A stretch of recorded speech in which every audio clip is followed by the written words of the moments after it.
It is now time to experience the buzz, a podcast that takes an inside look at amazing people doing amazing things. Get ready for some great conversation that will be fascinating, educational, and inspiring. We will also leave room to help small businesses in a big way. Now, here's your host, entrepreneur Steve Buzzard. Hello, everyone, and once again, welcome into Experience the Buzz. Here we are doing it again. So excited to bring you today's guest. It is Kate Pohl. She is from a business that she created called The Tiny Details. And basically what she does, she'll come in, and if you're thinking of putting a party together, she is the creative force to make it happen. So we're going to dive into her story, more on her in just a moment. But right now, let's go ahead and get to what's the buzz. It's very simple. Two big things for you. Number one, the format of the show is going to kind of change just a little bit. Last week, we had my two boys on. They're better known as the BANTER Bros. And it was such a great show that we're like, you know what? Let's just make it a segment. So you are going to hear from Kate. You're going to hear her stories. And that is going to be in the first two segments. But then in the third and final segment, we're going to hear from the BANTER Bros. That's right. We're going to bring them back. And today we're going to be talking basketball as the Kings have a new coach. We're going to talk about Nikola Jokić as the MVP. And then we are going to get into movies, Marvel, Batman. There's definitely a hot take on that. Number two, today represents show number 86, which means we are closing in our 100th show. That's right. So you kind of do your quick math there. That's about 3.5 months away. And we had an idea to do a live show. So I'm putting it out there in the Experience the Buzz universe that we are looking to do a live show. Honestly, we have just talked about it, me and my producer, Michael, and we're not sure how it will look, but we're going to give it a go because with this platform, I think it's important to be able to kind of expand your horizons, and who knows, we might have something great. I have an idea of bringing on, any of our 100 guests that we've had on so far. So there's lots of ideas that are flowing through the air, but we did want to make it concrete that we were going to do a live show for our 100 shows. So be sure to stay tuned for that. We'll keep plugging that as we get closer. Now to our guest, Kate Pohl, The Tiny Details. We're going to get her story today. She is amazing. I have worked with her on 3 different occasions for kid birthdays that I have hosted, and I just love her passion for what she does. Literally, the title of her company or the name of her company says it all, okay? It's not just party garb, right? It's just got flair to it, and it's got a personal touch that Kate is going to explain. So without further ado, let's just get to it. It's Kate Pohl, The Tiny Details. Enjoy the conversation.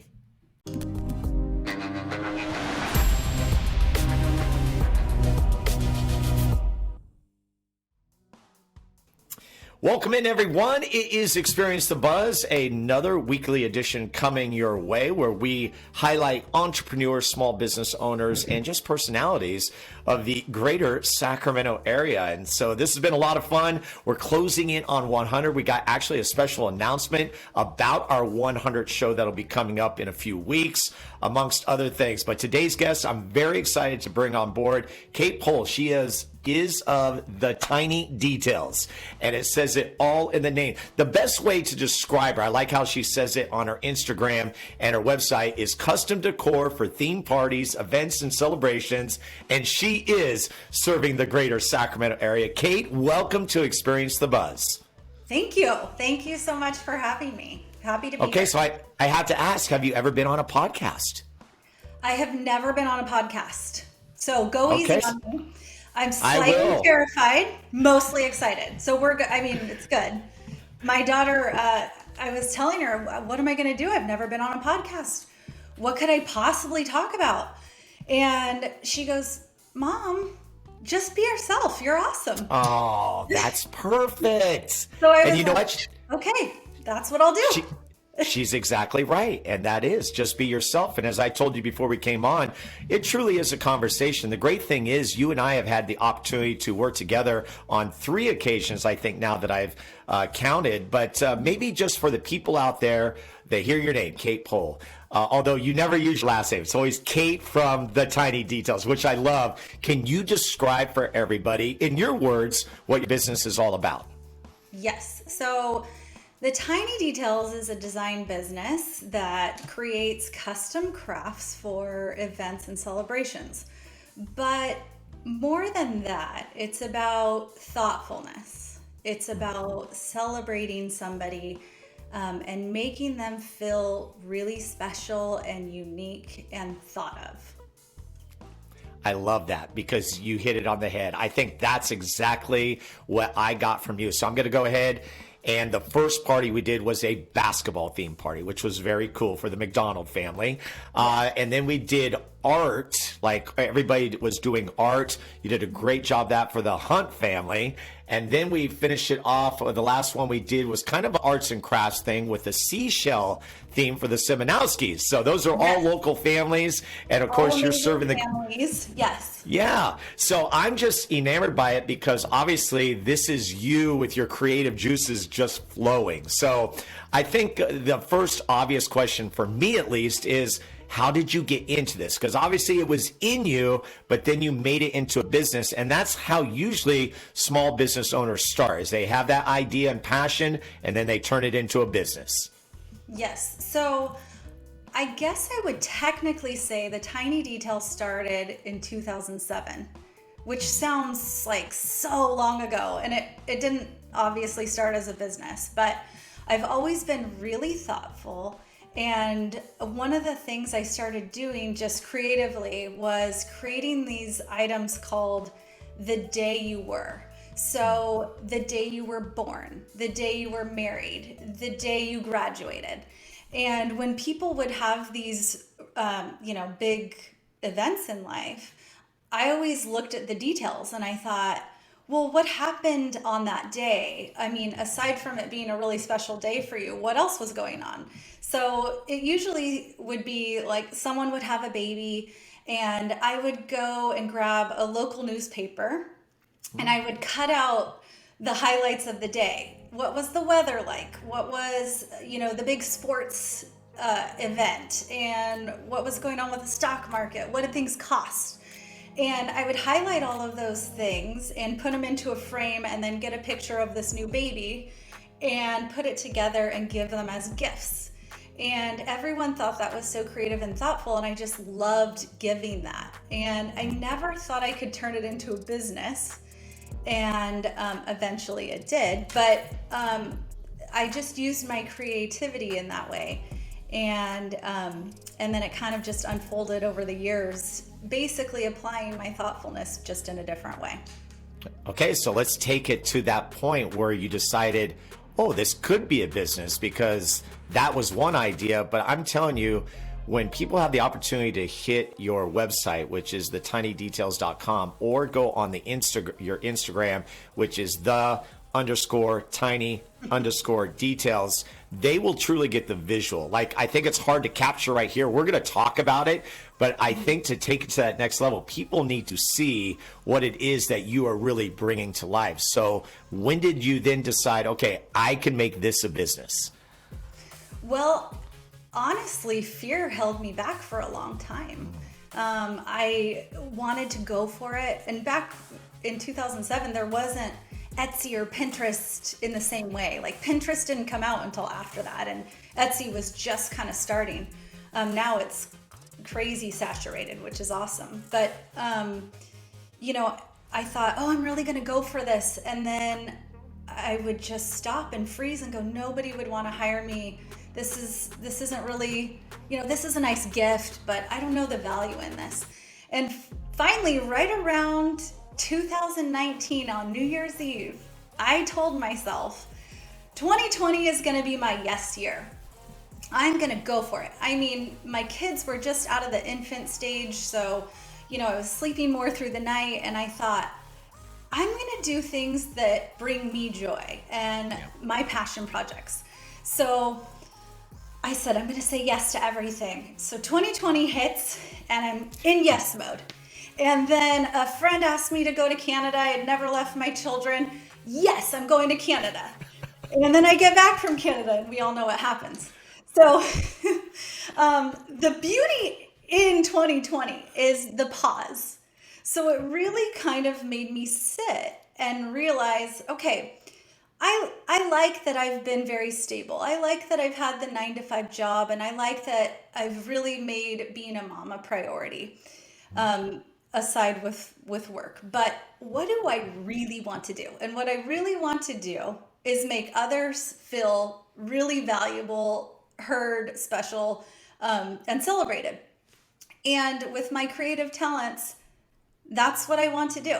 So I said, this is my yes year. I'm going to go for it. And like I said, the beauty in 2020 really was sort of the pause. And so there wasn't a pressure that I had always thought that there was. You know, I could slowly build this. I could make it whatever I wanted to in this time. I could sit, I could focus. And so that's what I did, really. So Kate, you bring it to life, and I'm just going to share some ideas. I'm just going to, like, the latest ones you've done. I'm just going to go, I went right through your Instagram account, and I remember where you started, and we're actually going to talk about social media, because that was another thing that I know that you were trying to figure out, like, how do I get this across? And I even advised you, I said, listen, you got to put you there, because you are the brand that really brings this to life. So emoji party, first birthday, reptile birthday, Disneyland, scavenger hunt.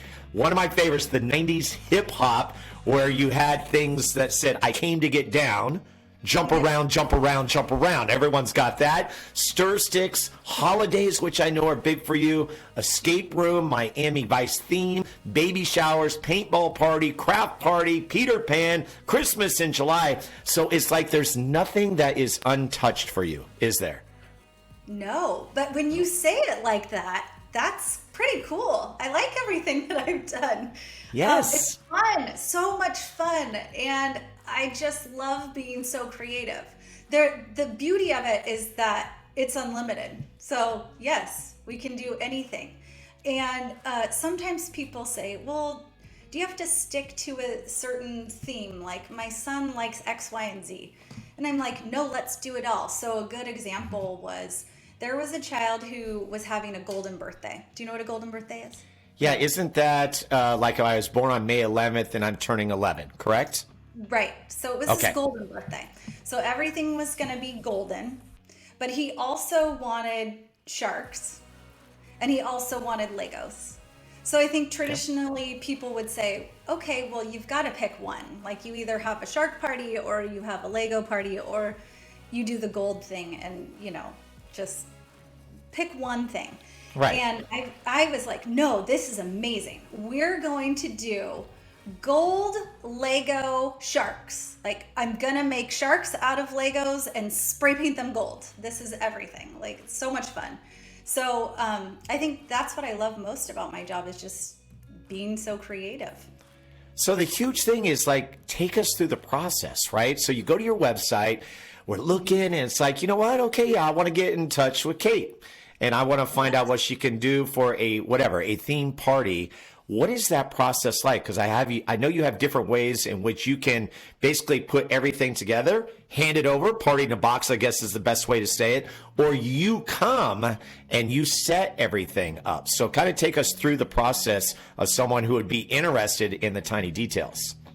Yes, so there's two parts of my business. And the first part would be, if you were looking for ideas, then I would be your curator, so to speak. So everything from creating a theme from scratch, or if you have an existing theme, what you might need to put together. So hypothetical tablecloths, plates, cups, napkins, straws, all the details.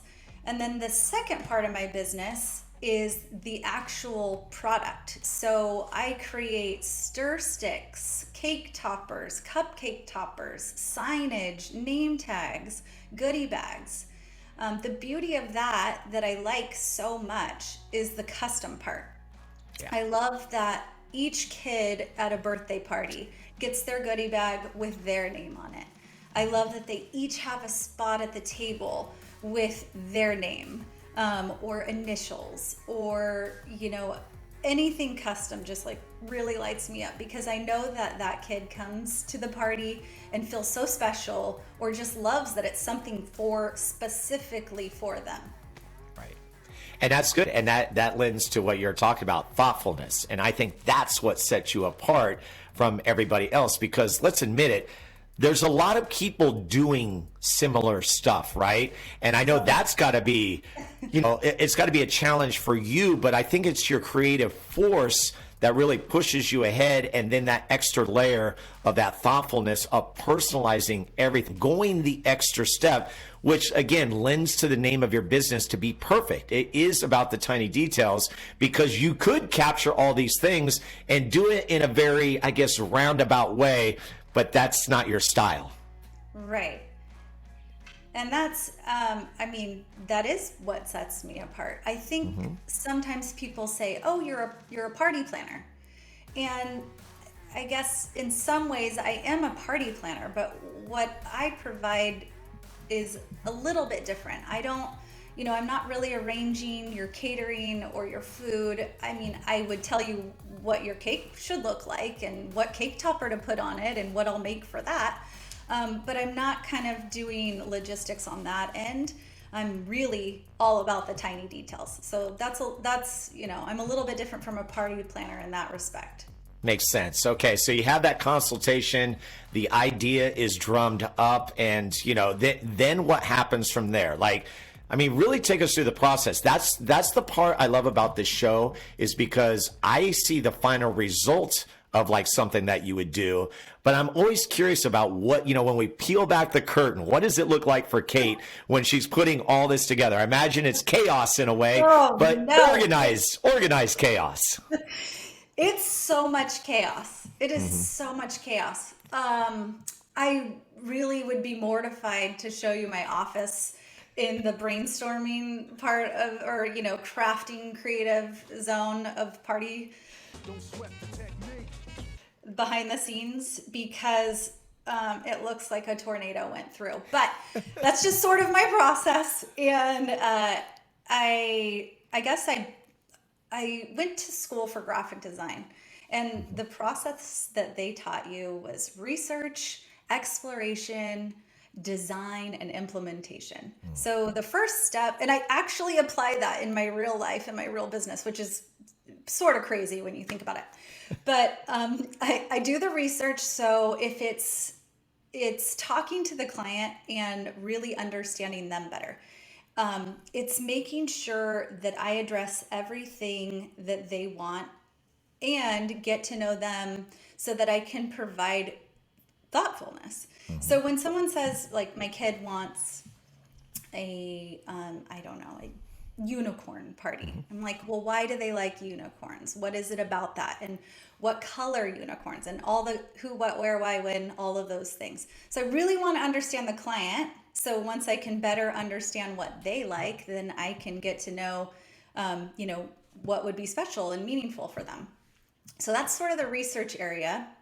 Then what they would need, or what they need for the celebration or event, and exploring that and different options for that. And then the design is putting all of the items together that they would need, and then my items that I bring to the table to enhance it, cover the details, and then dropping it off or setting it up. I do set up as well, but I do a lot of drop-offs too.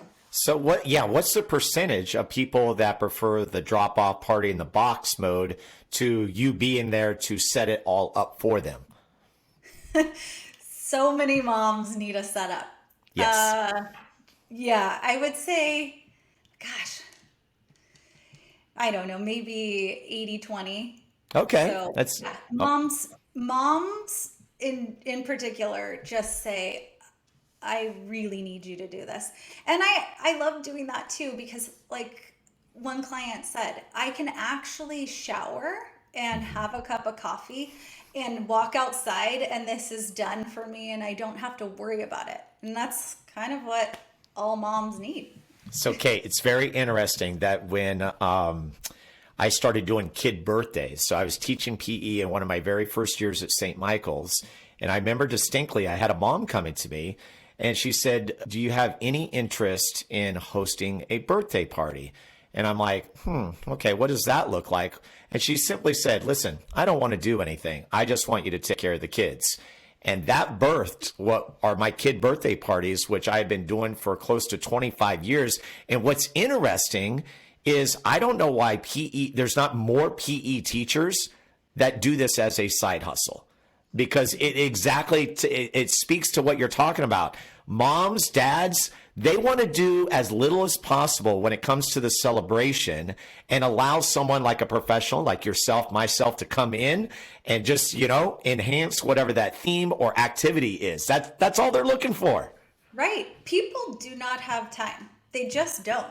And nor do they want to do it. But they also don't have the time. So just make it easy for them.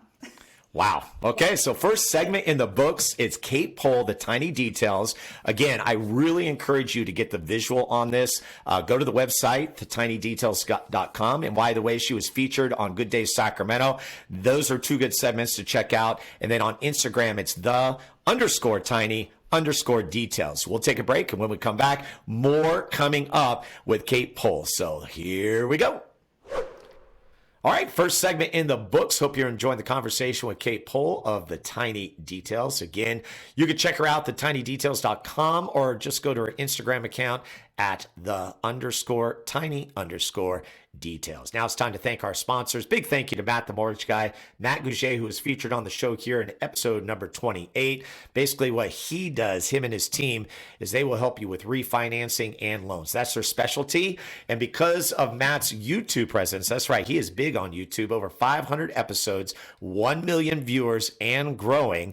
And all he does is he talks about, financial education, literacy in finance, home loans, everything. He kind of gives you the skinny on those questions that we might ask as a homeowner or trying to get into a loan. So he's partnered with U Mortgage, but they also have that local feel. And you can check them out 2 ways. You can go to their website at mtmg.com. That stands for Matt, the mortgage guy.com. Or you can call them up at 916-802-9291. We personally went through a refinance with Matt and his team a few months ago. From beginning to finish, took about a month. Best part of it, I have no problem saying this, is that they were with us every step of the way. So a big thank you to Matt Gouget of Matt, the mortgage guy, proud sponsor right here on Experience the Buzz. Also want to thank Little Whale Swim School.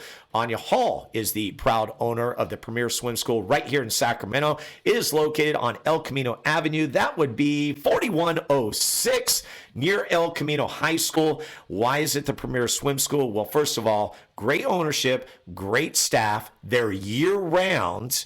And the facility is indoors. You know what that means, right? It's going to be a nice, cool, nice, warm temperature for you to go in and do your lessons year-round, not during the summer. And they've got lessons. Primarily, it's for the kids. You see a lot of the kids, in the pool and everything, but they do have adult classes as well. How do you get in touch with them? Boom, it's very simple. LittleWhaleSwim.com is their website. And on social media, they are at Little Whale Swim. So big thank you once again to Matt Gouget of Matt the Mortgage Guy and Anya Hall of Little Whale Swim School, proud sponsors of Experience the Buzz. Now let's get to our final piece of the conversation with our guest, Kate from The Tiny Details. Like what you hear so far? Make sure you never miss an episode of Experience the Buzz by clicking the subscribe button now. This podcast is made possible by listeners like you. Thank you for your support. It means everything. Now, back to the show. All right, and welcome back to Experience the Buzz. It is segment number 2 with Kate. So far, I have to ask you, Kate, are you doing okay? So far, so good? I'm doing great. Awesome. Okay. I love this. See, it is fun. It is fun to be able to talk about something that you're very passionate about. So, we're talking about what you do with the tinydetails.com or Tiny Details, the business. Talk to me about the Good Day Sacramento segment, because that was another great way to kind of get your name out there. And I'm curious, because of maybe that hit, did that kind of help business a lot? Because again, you've got to find these different avenues to be able to get the word out. Yes. So Lisa was the reporter that came out. She's amazing. Love her. I had not a ton of notice for that. And I was very new in my business. And I was freaking out. And I'm like, I am going to have someone here. I need to put together, some parties to show a little bit about what I do. How am I going to get this all together? And I don't know if I can do this. This is so quick. And oh my gosh, it was a whirlwind. But of course, you just do it. You make it happen and you make it work. And God bless my husband, because it was more towards the winter and he was out cleaning the backyard, helping me doing all the stuff. But she came out and I thought, this is going to be so great. Like, what wonderful exposure. This is so cool. And we did, the 2 parts, and it went well. And so then shortly after it aired, and that was live, and I've never been on live TV. So shortly after it aired, my phone was just blowing up. Yes. I mean, like, so many calls, and I'm like, oh, this is so cool. Like, I just start this business, and then people see me, and then they call, and this is so amazing, and I'm going to have such growth, and how cool is this? And I feel like you're taking me somewhere, Kate. I feel like there's going to be a but. And then I look at the phone, and it is from Folsom Prison. So there were inmates calling. No. Yes, and so I guess the part about this is it's really good to sort of laugh at yourself and go, okay, yes, building your business and being on, having this exposure is really wonderful, and it's really cool, and it's fun, and it's, exhilarating. Does it make you an overnight success? Absolutely not. No. Did I think it was? No. But it was sort of fun to live in that, like, wow, this is so cool. And so then, it was just hilarious. And so, of course, my husband and his friends were calling and leaving, prank calls. And then I said, my business is just laughable. This is a joke, But of course, I snapped out of it. And I just think it's like the funniest story, because I have these messages and I'm like, oh, boy. I can only imagine. Wow, I did not expect it to go there, but that is truly a funny story. So I have to ask you, like, what, let's go back to like your very first party. What was your very first party that you did as the owner of the Tiny Details? Oh man, I've done so many parties for friends and family, but I guess technically, as really like officially doing it for business, would be for Jen McDonald. That was the first one, okay? Because I remember it had come up in conversation, but I couldn't remember if that was your actual first one. So that's cool.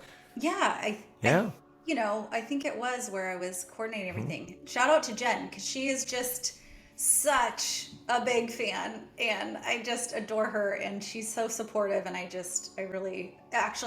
another party for her just this last weekend, but yeah, she's really great. She's a really great client. Okay, and so from there, was it going to be obviously you got the website, social media is going to be a big part of it. Did you just figure, okay, word of mouth is going to be kind of my big go-to? What was your plan in terms of getting the word out? Well, so this is my dilemma a bit. I wanted, you and I had spoken about social media and how I need to put my face out there more. That's something I've really struggled with, but I keep doing little posts here and there, but I really haven't fully tapped into social media. And that's something I know I need to address.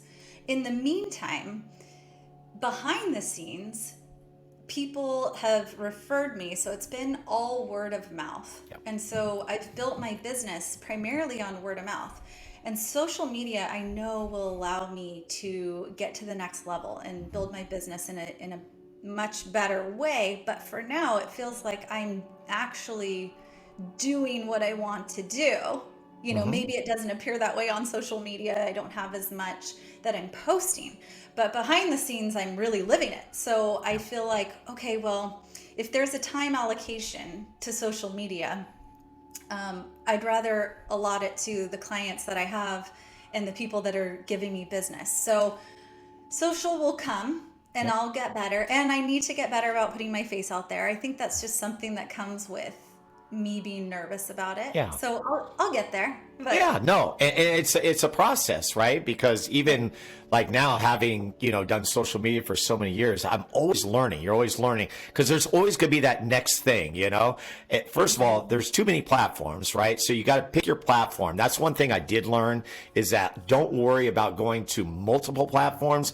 Pick one that is going to be like towards your clientele. And as you've spoken to, it's like you're busy. So you have business. So that means the strength of your business is on the word of mouth. And there's nothing wrong with that. The beauty of social media, I believe, is just that it's free advertising. You really don't have to spend $1 to kind of get your name out there and everything. And once people see you, they're going to refer you. I've done it many times. And I just think it's great that you're kind of in this space where there are a lot of people. And that's the thing is like that thoughtfulness. I keep coming back to that. That's what sets you apart. And truly the tiny details. Was that an easy name to come up with as far as a business name? Yes. It just kind of came to me. I've always I'm very aware of my surroundings and I'm always looking at the details. So it seemed like a natural fit. Okay. But yeah. The beauty of social media too, for someone like me in my business is that it's sort of my portfolio. It sort of speaks to what I can do because I could tell you, how wonderful something will look or how great it'll be and how the setup will be so fun and it's going to look awesome. But people don't really understand that. They're visual. They need to see visuals. So for me, it's good because I kind of just say, oh, here's like a preview of what I can do. And here's what that would look like. Or here's my idea, go check this out. And they have a better understanding of what Yeah, I think you're nailing it because I was, looking at a certain thing. There was one that you had done early on where you kind of showed the process of how you do a DIY. It was for something. I forget exactly what it was, but I'm like, okay, that was cool because I'd never, everyone's brain kind of works differently and stuff. But for like your space, understanding what you do, I think that's what, I don't know. I feel like that's what's going to give you more power and what's the word I'm looking for? I don't know. Just does that make sense? What I'm trying to say? Totally. Yeah. I think I should maybe show. I don't know how interested people are, and maybe that's what I need to survey. I think. Well, but you know what? I think you just try things. Because that's the thing is some things will hit. I think we spend too much time. I'm guilty of this, of doing what we think is the perfect post. Like we overthink it. Like, okay, this is going to be great. But really, there's sometimes where you just have to throw it out there and just see what happens. Because let's admit it, right? As owners, of a small business, you don't know what people are going to attach to and say, wow, that's cool. And then all of a sudden you've got an idea without you really even realizing it. Right. And I think, we've discussed a little bit about being more open-ended. So one of my followers may really love one thing and not like another, and another person may love this different idea. So yeah, maybe it's just kind of throwing it all out there and just having fun. Yeah. Well, and it seems for you like the holidays are big too. And I saw recently, like you were able to have your own party, which is probably a rarity where I think it was like Christmas in July kind of thing. It's kind of nice. You get to plan your own party, but then get to enjoy it. Yes. So that was good. My husband's a firefighter and we love firefighters, fire family. Yes, we do. Yeah. So there was a delay. They weren't able to celebrate Christmas during that time. And so I thought, oh yeah, let's do a Christmas in July party. And it turned out so cool. Everyone had so much fun and it was nice to swim and have some drinks. It was great. And who doesn't love Christmas trees all around? I don't know. Exactly. Especially in July, right? Right. But that's the thing. It's just like, that's something you would remember. It's all about the details. So I've mentioned different types of parties that you've done, but are there any that stick out for you? Like you've already mentioned, the golden Lego shark. So that's great. I like that in itself. I think people would remember, but are there some others that stick out to you? Like you're like, oh, that was a pretty cool idea. Whether it was something that was drummed up by the person who hired you or by yourself. I feel like each party I do, I always think it's my favorite. It's so Great. bad. I'm working on it and I'm like creating some sign or a cake topper or something. And then I'm like, oh, this came together so great. So cute. I love it. This is my favorite. So I don't know. I have a hard time with that. I like them all. I mean, That's of okay. course, There's nothing wrong with that.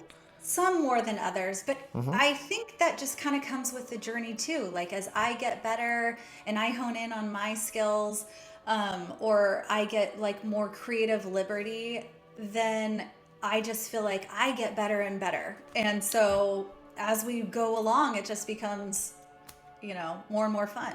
Okay, so I'm just going to ask some behind the scenes question, and that would be Okay. like, how do you purchase your stuff? Like, how does that work? I could do a theme party, and you're going to purchase, and I'm going to guess you're not shopping from the dollar store. Like you're really trying to, and maybe there are some things that work from the dollar store, but I'm just curious about that.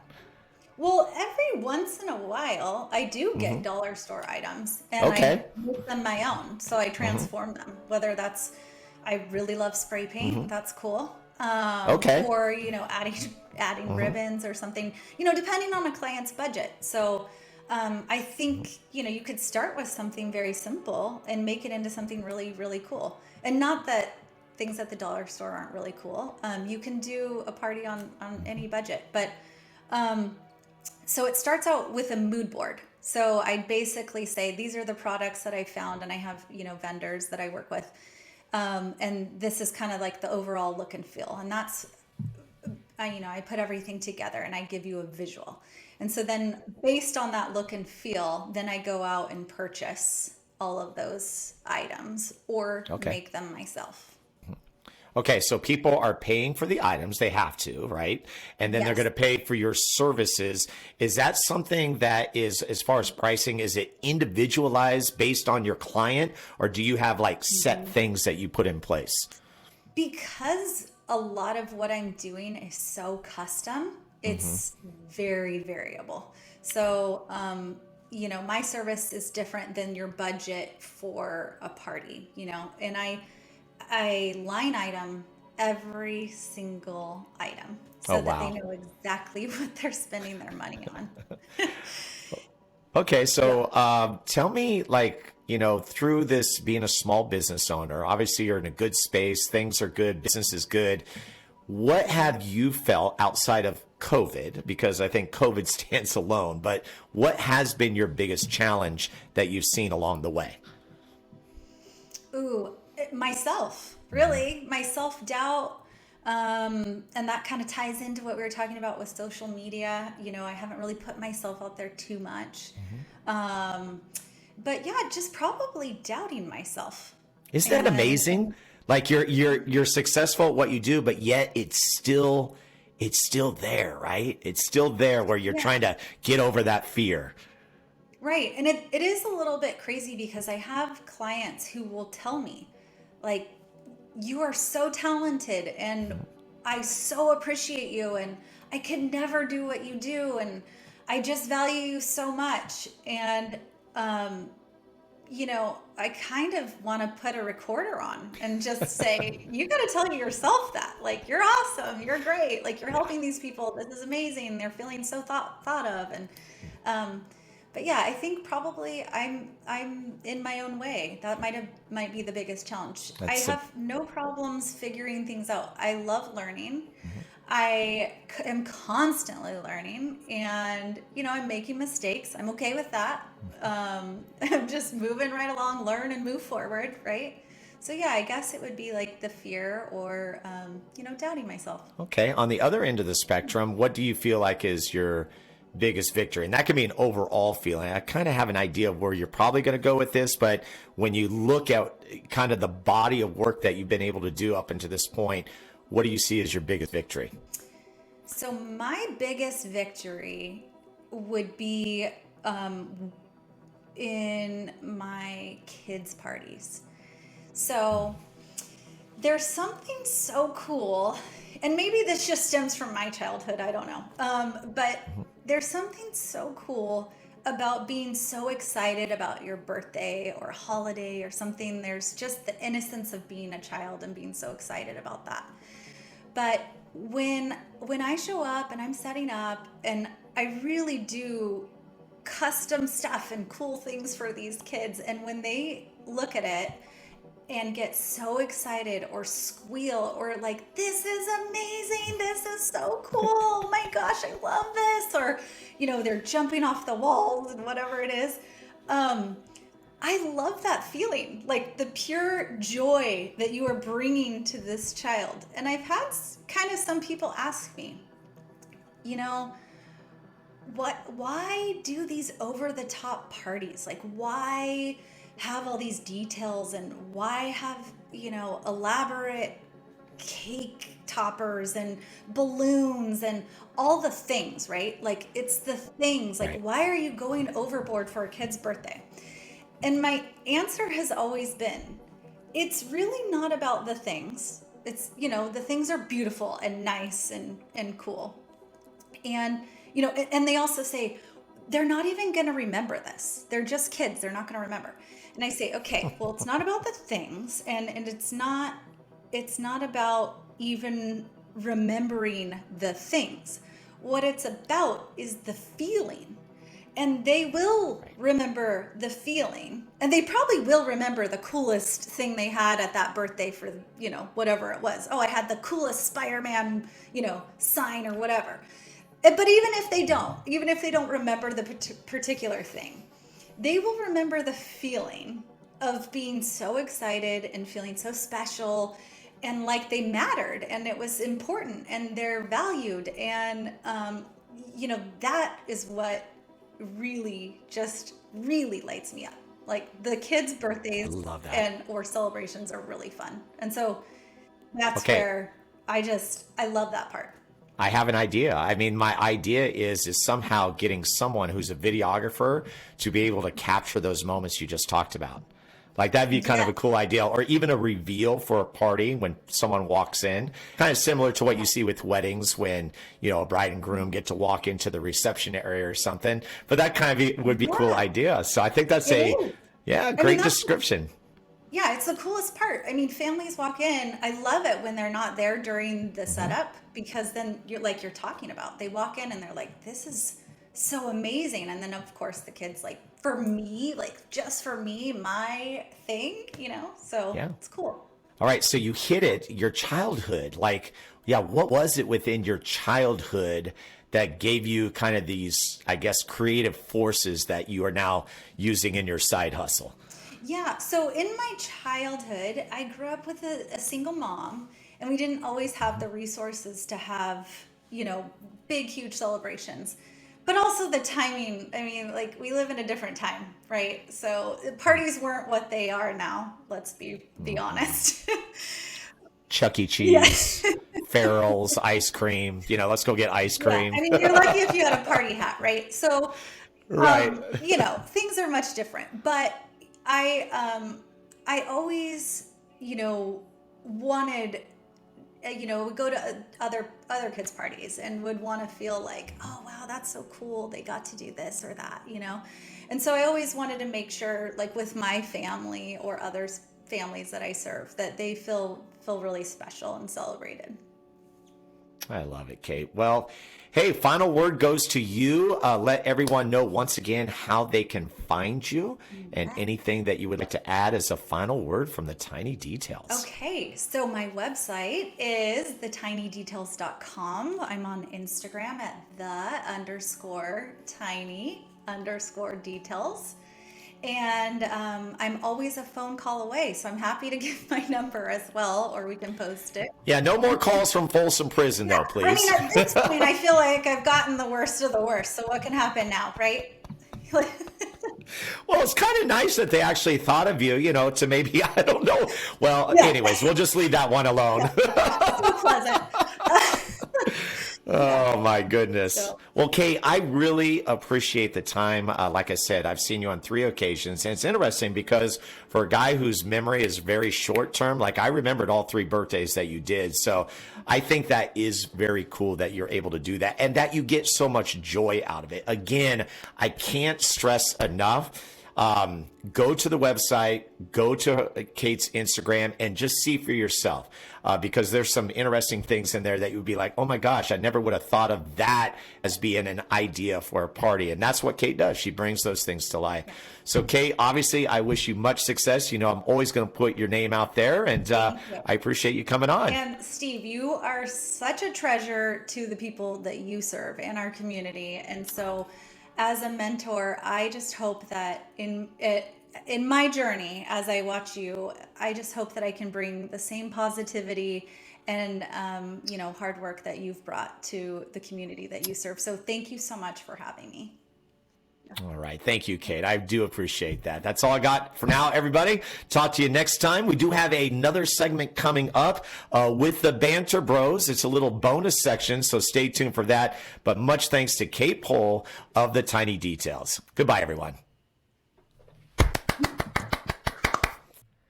Segment 2 in the books, and what a great time that was with Kate Pohl. Very thankful to her, and man, definitely check her out if you're planning your next party. It really gives me joy to be able to highlight these amazing entrepreneurs and small business owners that we have here in Sacramento. And don't forget, if you're listening to this program and you're sitting there and you're going, well, I'm a small business owner, don't be afraid to reach out to me. You can do it through the website. You can email me at scbuzzard@gmail.com or just text me at 916-947-7464. I don't think there's any story that should go untold. So definitely would love to get you back in. So with that, I wanted to highlight our other two sponsors, R5 Stitch and Print and Pit Boss Jerky. Amazingly enough, the two stories of the owners are episode 25 and 26. Starting with R5 Stitch and Print, Troy Rousey. He has a very interesting story. I'm just going to say a key word: motorcycles. Okay, so now you got to listen to it, go back in the archives. But what do they do? R5 Stitch and Print, well, they specialize in screen printing and embroidery. They have a team there that will help you out in terms of planning, whether you need a logo or you just need ideas on kind of what to do. And as far as the equipment that Troy has in-house to do all this work, anything is possible. I just reached out to him recently and said, hey, I'm curious, do you do stickers? He's all, yep. So we're going to be doing stickers for Buzzard. Very excited about that. And you can find them at r5print.com. That's on the web. You could also call them at 916-454-3773. And then there's the Pit Boss, Joe Green of Pit Boss Jerky. Again, episode 26. If you would like to order the best beef jerky ever, that's right. And I'm not just saying that because he's a sponsor. It is the truth, okay? You're going to call this number, 916-769-6807. What that's going to do is put you in touch with Joe Green. Here are the flavors. So it's not one, there's not two, there's not three, there's not even 5 or 10. There's 13 flavors. Just a couple months ago, 13th flavor made its debut. It's called White Bull's Barbecue. A month or so before that, we had our flavor. That's right. Experience the Buzz has its own flavor. Joe even let me in on the process so that I could be a part of it. And I tell you, it's dynamite stuff. Very popular one. You got Island Teriyaki and one of my favorites, Raspberry Apple Chipotle, with 9 other amazing flavors. So check it out, 916-769-6807. Okay, so our guest is taken care of, but we still have a final segment. And like we said, we're trying something brand new. We've got the Banter Bros. That's right. They were with us for the full time last week. They're coming in now. We're going to try to make it a weekly installment where we just take a segment and just hit a couple of topics. We got some fun ones today, including the Sacramento Kings, the Denver Nuggets, and we'll tell you why that is. And then we talk Marvel and Batman. That's coming your way right now. Like what you hear so far? Make sure you never miss an episode of Experience the Buzz by clicking the subscribe button now. This podcast is made possible by listeners like you. Thank you for your support. It means everything. Now, back to the show. Hey everyone, welcome back. It is the final segment, and look who's back. That's right. The Banter Bros. Why? Because as we told you in the beginning of the show, we are actually going to make segment number 3, or the final segment, a segment with the Banter Bros. I'm going to see how long we can keep this going. We'll keep it a little bit shorter than what you heard last week. We had some great banter last week. So let's welcome in the culprits, my sons, Toph and Max Buzzard. Toph, how you doing tonight? Doing fantastic. Thanks for having us on again. This is going to be super fun to keep this rolling. Let's get it. Absolutely. Max, how are you, sir? Doing great. Thank you. Beanie's back, me. Max. I love the beanie. I love Beanie Max. Well, it's interesting because if you look at the Banter Bros logo, that's what he's wearing. Yeah, very good stuff. So we are not going to waste any time. Let's go ahead and get to the headlines. Number one, concerning the capital city, Sacramento Kings have their 28th head coach in the last 8 years. That's right. Mike Brown is taking over. So, man, I have gone back and forth on this in my thoughts, but I have a take, but I'm going to save it at the end. Max, reaction, hot take. What do you got? I like it. I don't hate it. I don't love it. It just kind of sits in the middle there for me. The positive thing I took away from the hiring was the fact that it was the person that Monty McNair wanted and not the coach that Vivek Ranadive wanted. Who, if you don't know, Vivek is the saving grace of the Sacramento Kings, staying in Sacramento. But since he's kept us here, he's kind of done everything he can in his power to keep us out of the playoffs. Not on purpose, but because he thinks he's a basketball mind. Yeah, and Max, isn't this a case of staying in your lane? Because like you said, the thing that he's known for is that the Kings are in the capital city. Yeah. Now move out of the way and put the people in place that do those things that you're talking about, like putting a team together. Yeah, I mean, you hire a general manager to make basketball decisions. And Monty was hired. He's had a couple drafts. He got his Davion. He got Sabonis, which was the big trade that, I think shocked some people with letting Halliburton go. But this is the first coach that McNair has been able to hire himself. So I think that is why I see it as positive. And last night, Mike Brown won a playoff game. So the guy has plenty of success and experience. We don't quite have Steph Curry and Clay and Draymond and Jordan Poole, but it's a step in the right direction. Well, and this is a very important piece. The pedigree is there, okay? I believe his winning percentage is like 61%, which is in the top 10 all time. He has coached under the tutelage the last 6 years with Steve Kerr. Before that, Greg Popovich. He has coached 15 either soon-to-be or Hall of Famers now. So the pedigree is there. I guess the case is, Toph, is are we buying it? I think we could be buying it. I think there's a scenario in the future where we really love this. I think I side with Max in the sense that I'm not over the moon, but I also really don't hate it. The more I kind of let it set in, number one, I'm really glad it's not Mark Jackson. I'm just going to put that out there. And why is that? Why? Yeah, I think there was too much baggage coming in with some of the things that have swirled around him. I think Vivek is trying to be too much like the Warriors. He's tried to draft Steph Curry and Buddy Hield. He literally went on record saying this is the next Steph Curry. And now he's just going after the Warriors guy that was there before they became the Warriors as we know it. And so I just didn't like those surrounding facts about Mark Jackson. I like Mark Jackson. I think he's probably a halfway decent coach if he gets a job.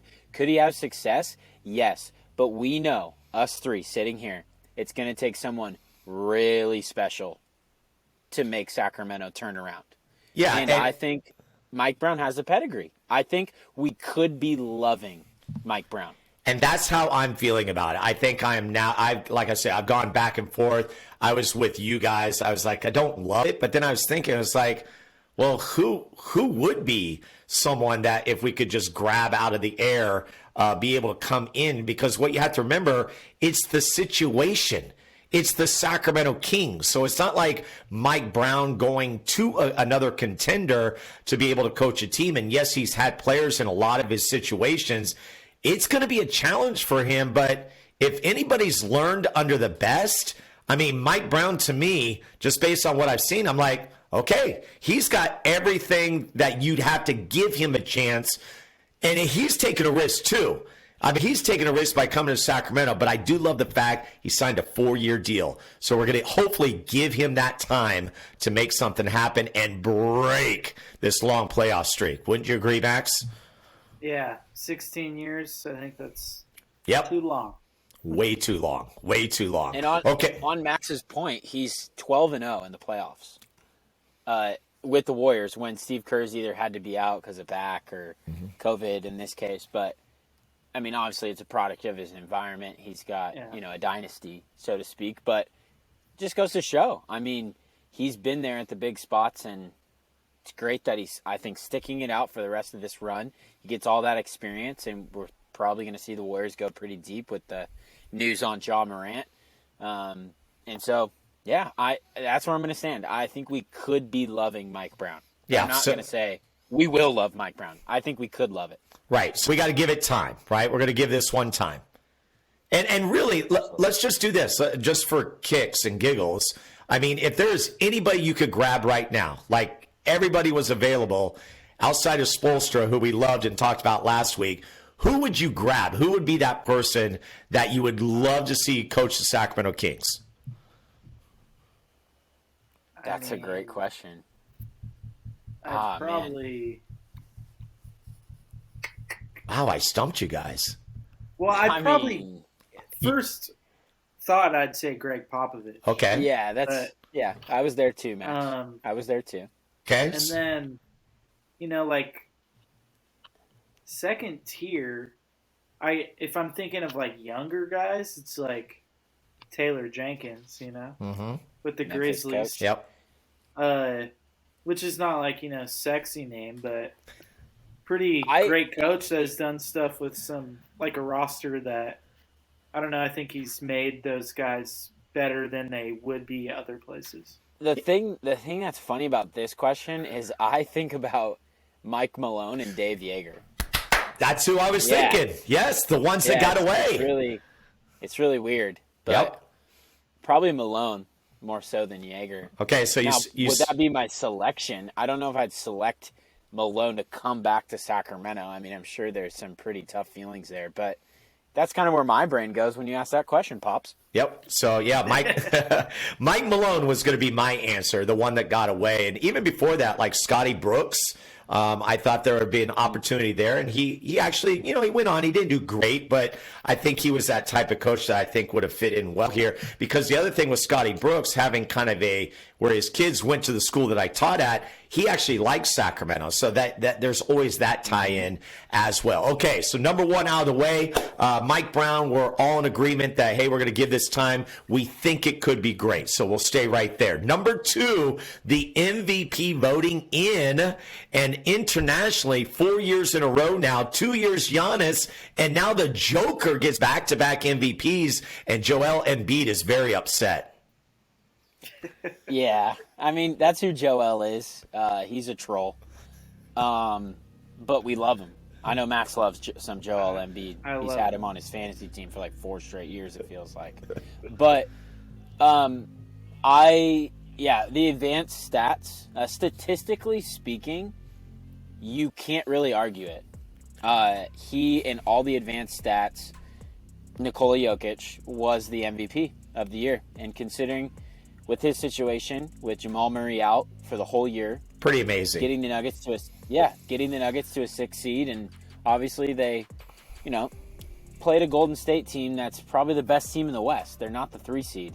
They're probably better. You could argue they're better than Phoenix and better than Memphis, and they're kind of showing that right now. And so, they had a quick out in the playoffs, but it's a regular season award. And could we talk about that? Should it be changed? Maybe, but it's a regular season award. And so I love some Nikola Jokić. I love the Joker. I think he deserves it. Props to him, and he's really one of the most fascinating players the game has ever seen. He's a true unicorn. Yeah, to me, he's like a modern day version of what Vlade Divac was like. The only thing with Vlade is he wasn't really a three-point shooter. Kind of developed that later in his career. But when you saw Vlade on the court and watched him play, there was just such a uniqueness to him. And I don't know if it was kind of that international flavor. And Jokić just brings that and more, and he's so durable. That's what's blown me away. You look at him, and you would think that he would be injured a lot more than he is, but it's the exact opposite. He's very durable. And so Denver definitely has a pot of gold with Jokić there, and I don't think he's going anywhere, Max.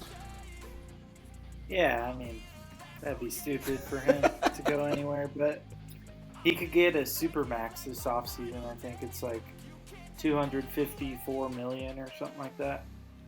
But yeah, you know, I feel for Joel, because it must be frustrating where it's like, how much better can I be to be named an MVP, you know? And his team did well. It's kind of like last year with Vladimir Guerrero Jr. Had one of the best seasons of all time, but there's a guy named Shohei Ohtani who did it on both sides. So, kind of got screwed, you know? But that's the MVP. Yeah, I mean, I do like that they don't shy away from giving players back-to-back MVPs or multiple. But yeah, you know, hopefully Joel gets one next year. Scott? Max, the only knock I would have on Joel is his durability, and I'm not going to say that's his fault, but he did miss some games this year. Yeah, he missed some games, Yeah, but Jokić did it. Okay, well, you know what? I mean, let me see real quick here. Yeah, look it up. Show me the Carfax. Joel Embiid games played this year. I guarantee it's under 65. Joel Embiid. I mean, we're doing this. It's happening right here. We're getting. Yeah, it's got to go. Yeah, down. I mean, you guys have any? You said what, Toph? Under 65. Nope. How many did he play? 68. Oh, okay. 68. And Jokić? How many did Jokić look play? up Jokić now? That's great. Toph just froze. We're just going to keep it rolling. Yeah, he froze. But, Dad, I think... There what is. do you think for Jokić? I'm going to say 78. Did they play full 82-game season this year? Yeah. They did, Yeah. right? Yep. Yeah, I'll go 70. 74? 74. Okay. That's 8 games missed, Okay. So, I mean, 6 games more. Yeah. But it's more of a occurrence for Joel Embiid. It's happening year by year. And I'm not knocking him. I don't think it's his fault. But when you get to the most valuable player, you got to be on the court. Right? 68 out of 82 is really good. Yeah, but I don't know. We're talking about this year, Toph. I know. MVP doesn't consider other seasons. I know. I'm not saying that. I'm just saying that Jokić, durable, a bull. He's been there, and he was there more games than Embiid this year. By 6 games. Yeah, I mean, that's a week. That's over a week's worth of games. All right. All right, so there you have it. What do you think, It's the hot take on Jokić and Embiid. Jokić getting the nod for a back-to-back MVP performance of the NBA. So that is hot take number 2. Now, we would mention NBA playoffs, but we've only had a week gone by. Not much has changed. You heard Toph mention the injury to John Morant. Absolutely huge, and will probably decimate Memphis and allow Golden State to move on. You got a tight-knit thing going on between Phoenix and Dallas. That game is actually going on as we speak. And then on the other side, Phoenix blowing out. They are. Okay, so we feel pretty good. And then on the Eastern Conference side, Celtics, my number 6 seed, kind of. Yeah, I mean, that has aged terribly. But the Bucks are up 3-2 now, right? No. Or is 2-2. Yeah, it is 2. Oh, yeah. 2-2. So, and then Boston stole and then the game. Philadelphia Sixers they're good, right? They're 3-2. Heat absolutely. The Heat absolutely decimated them, 120-85. Yeah. All right, so obviously we'll tackle this topic next week when we should have the final set in the Western Eastern Conference. So let's get to our final subject, and that is nothing related to sports. We had a fresh take last week on our top TV benches. Unfortunately, we caught Toph off guard, but he was able to give some good take on Stranger Things. So this time I made sure that the boys knew what we were going to talk about. And I will just say, this has been a hot topic in our household, and I know in the group chat of which the Banter Bros has come about, and that is this: Marvel versus Batman. Who would like to start? Okay, Dad, can we just clear some things Please. up here? So Marvel is a cinematic universe. Batman is a part of DC, which is also a cinematic universe. So there's kind of two, I wouldn't say it's like Marvel versus Batman. I would just say it's Marvel. Let's talk about that. I know we have some different takes within the three of us. And then let's talk about the new Batman movie. I know we have some different takes. So I just wanted to clarify that. It is hey, Marvel and that whole cinematic universe versus Batman, which is a part of DC. We're not quite going into the full Marvel versus DC, but we're bringing all those things to light. So okay, so I'll just start out because I feel like I'm kind of the middle of the road guy. Max represents one side, you represent the other side. So I will say this. I mean, with the Marvel thing, when Toph, you introduced the fact that, there's a timeline. I didn't realize that there was a timeline and Easter eggs, which I know Max hates that phrase, the little Easter eggs at the end. But once I started watching the movies in a timeline, I thought it was pretty cool. I thought it was pretty cool that they were able to jump, especially in years, and everything seemed to go together. So I will give that credit, okay? I don't want to steal too much away from Max, so I won't. So I'll just kind of leave the next thought about how the movies are portrayed to Max.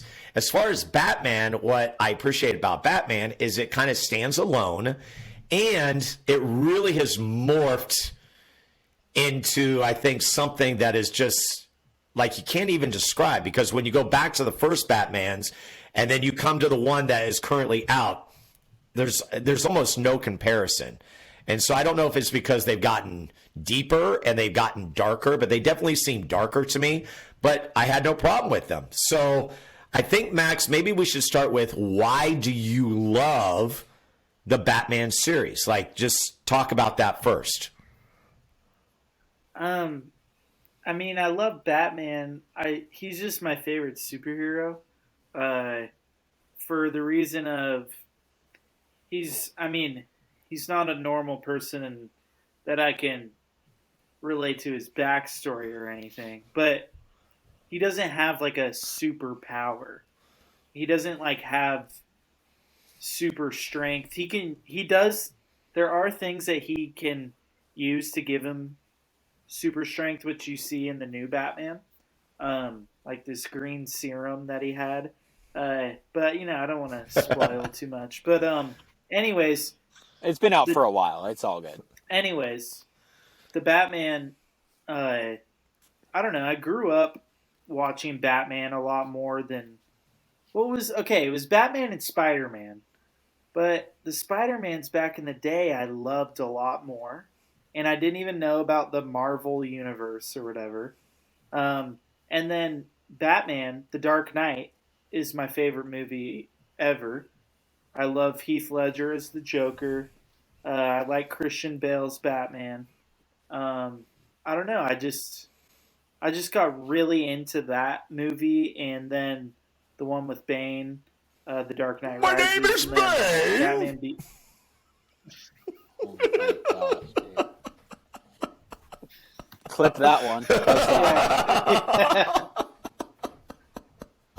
But so I love those Batmans, and I just kind of, when I really like something, I don't, I like the seriousness of it and stuff. Yeah. So you have any other questions? Or? No. Can we get things very clear here? I love the Batman movies. That I have no bone to pick. Like Dark Knight, that is an amazing film. Like there is no debating that. And I'm not on the team that Batman sucks. I am on the squad of the newest Batman wasn't that great. I wanted more from it. I expected more. Now, here's a point. Max brought this up at some point when we were talking about this. The first Batman with Christian Bale, it wasn't like, over the moon, everybody was obsessed with it. So maybe Robert Pattinson, maybe he has some time to grow. And then it can morph into something really great, which I know they're going to continue this series. So I'm open to it. That is just, I expected more from the young man. Okay, Robert can I Pattinson. ask this, Max? Do you think it was an artistic thing? Because what threw me off was him as Bruce Wayne. Because to me, Bruce Wayne is clean cut. You have that image has stayed with me for years. And that was the only thing I couldn't attach to was, okay, why is he looking like he might be someone who's not Batman? He could be the Joker or the Riddler and stuff. Do you think that was just an artistic thing? No, I think they're just going based on the comic books and before Bruce became, the Gotcha. businessman or whatever, the confident guy. He was kind of, secluded to himself and emotional, And I think that's kind of hard. That's hard too, because you bring up a good point. It's where we are based in time. So it's not always like moving forward. It's like you're always getting drawn back. And that's why, like the Joker, just that movie itself was great because it was the entire backstory on the Joker, and that was so well done. So let's move over to Marvel, okay? Because Toph, I appreciate that. Yeah, you're not hating on Batman, but the dilemma comes up between the two boys when we start talking about Marvel, and I think in particular, very heated discussion about Spider-Man. Yes, the new Spider-Man. Yes. Let's make that clear. Max loves the old Spider-Mans. I am in the camp that I think Tom Holland, the new Spider-Man, is the best Spider-Man ever. And I know that brings about a lot of different reactions, not just from Max, but from a lot of fans out there. The reason why I love Tom Holland and the reason why I think he is the best Spider-Man is because I believe he is the correct portrayal of what Spider-Man is supposed to be. The friendly neighborhood kid. That's just a kid that gets these superpowers, doesn't really know what to do with them, and has to learn how to use them. And I think that's the great portrayal of Tom Holland as Spider-Man. And so that's that with Spider-Man for me. I love Tom Holland. I'm going to vote him above, Tobey Maguire and Andrew Garfield. I think Tobey Maguire is cringy when looking back upon it. I loved those movies. Green Goblin, Sandman, wonderful. Doc Ock, great villains. Tobey Maguire, cringe guy. Other Andrew Garfield, close number 2 to Tom Holland, but I think Tom Holland's number 1. Now, as far as Marvel goes, this is where I think the conversation goes awry for Max and myself, is this.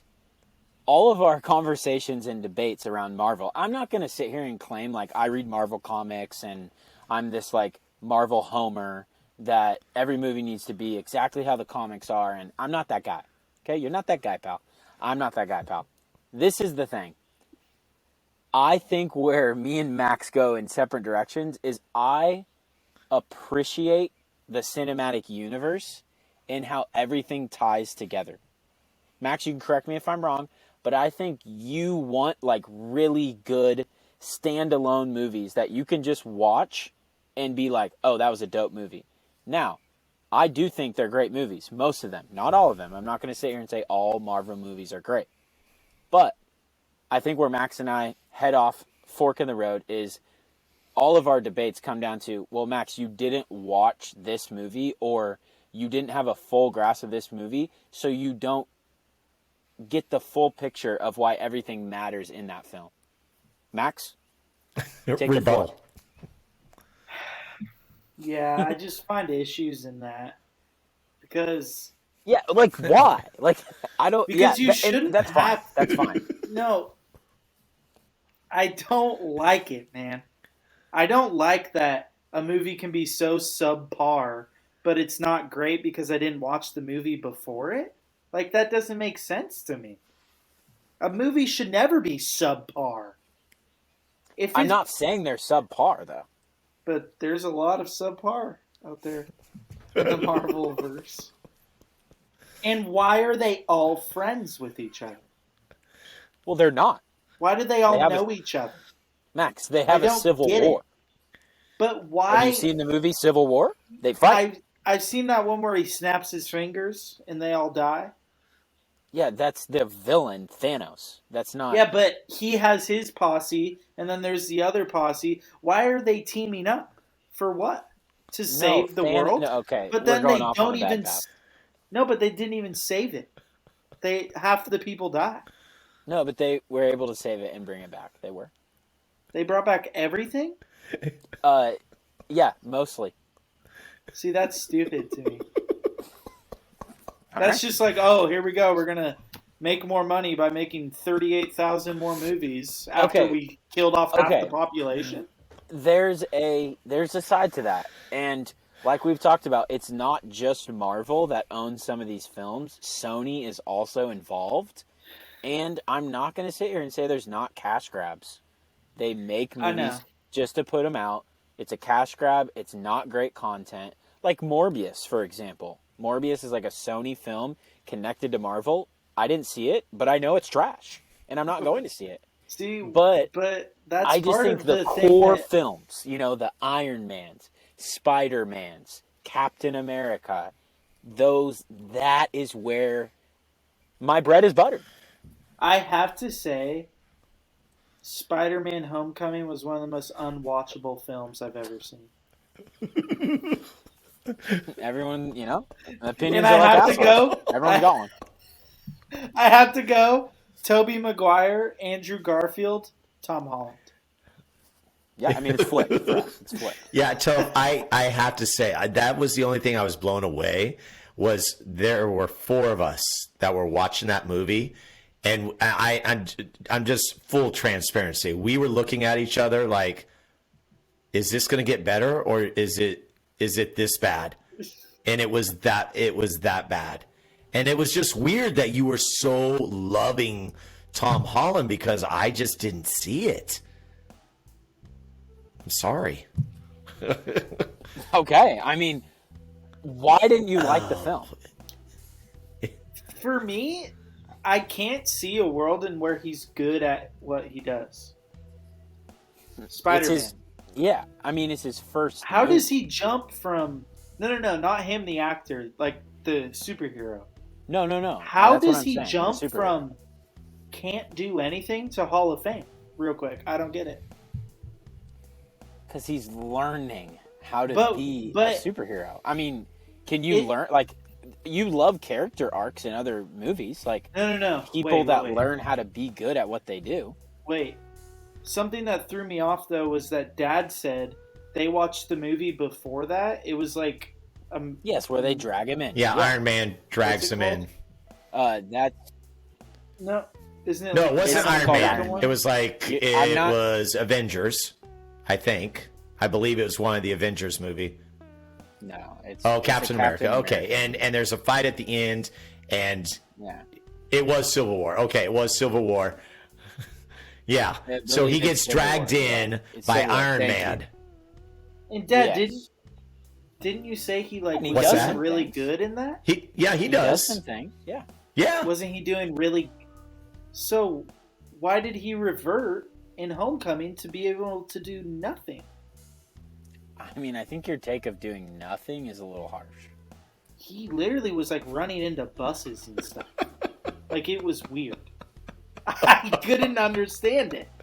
It was like, does he even know what his superhero name is? Like, and why is he wearing the sweatpant outfit when he had the actual costume? We've already talked about this. It's just a bone to pick. You guys have the bone to pick. Not saying it's an incorrect bone to pick, but you have a bone to pick with his development as a character. Okay, yeah, I do. That's where we land. That is your segment with the Banter Bros, Toph and Max Buzzard. Final word, Toph Buzzard. Yeah, I mean, go Kings. Max. Yeah, baby. Breaking news during our podcast, someone threw a no-hitter in the MLB. Wow. Reed Detmers of the Los Angeles Angels. Wow. They are apparently the greatest team this year. And, so pretty cool stuff. Okay, so we'll have some more hot takes next week. Again, we hit it all, and we hope you enjoyed it, and we'll come back with a final word. All right, so there you have it, a new kind of looking episode. Great story told by Kate Pohl, The Tiny Details. Again, check her out, thetiny.details.com. If you're planning a party, she is definitely the person to go to. And then, of course, we threw in a segment of the Banter Bros, something we're going to try to do on a weekly basis, just hitting a couple of key subjects and having a little fun there. So now you got variety. You've got the guests, you got the Banter Bros, and we'll just keep working from there. Of course, we got more guests lined up for you, and we just appreciate you being on board as a listener, whether it be through the audio end or the video end on YouTube. We just want to say thank you. So that's all I got for now. Talk to you next time. Goodbye, everyone. Thank you for joining Steve this week on Experience the Buzz. Steve would love to hear from you. Leave a review or contact Steve directly with any questions at scbuzzard@gmail.com. To see the other adventures of Steve Buzzard, be sure to visit buzzardball.com.